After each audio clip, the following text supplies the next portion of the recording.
side by side. With the wire feed gun angled a little to build up well, use the edge of the bevel to keep the bead straight.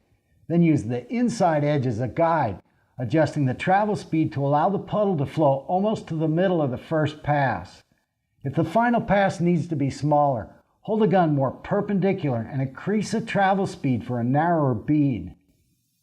In any welding position, flat, horizontal, vertical, or overhead, running hot and straight, stacking as many beads as it takes is the simplest way to fill and cap heavier metal. A fillet weld is used on both lap joints and T-joints, and the technique for both is very similar.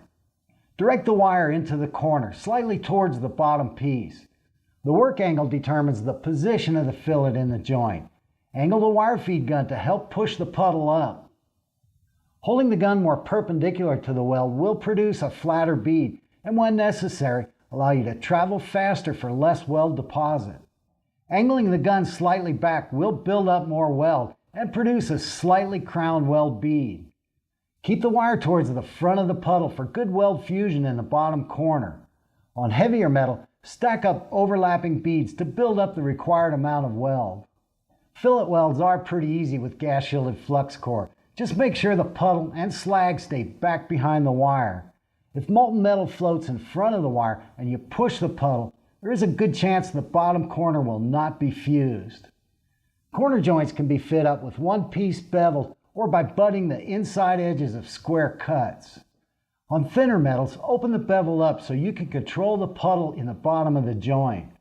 On heavier metals, a smaller bevel is often used to reduce the amount of weld deposit and time it takes to complete the joint.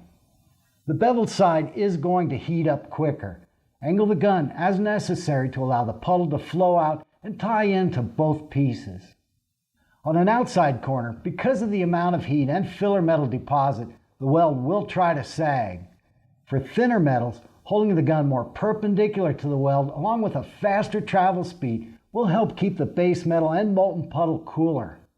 As the metal thickness increases, it may take two passes, the first filling to the bottom corner, the second filling to the top.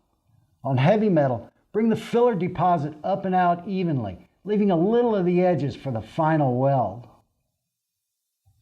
Every type of weld joint in any position is made one weld bead at a time, and it always comes back to controlling the wire extension, gun angle, and travel speed. Even though it's hot, with a considerable amount of weld deposit, gas shielded flux core is not complicated.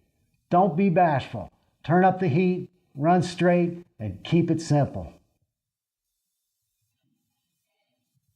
Well, I hope I've given you an idea about flux core arc welding.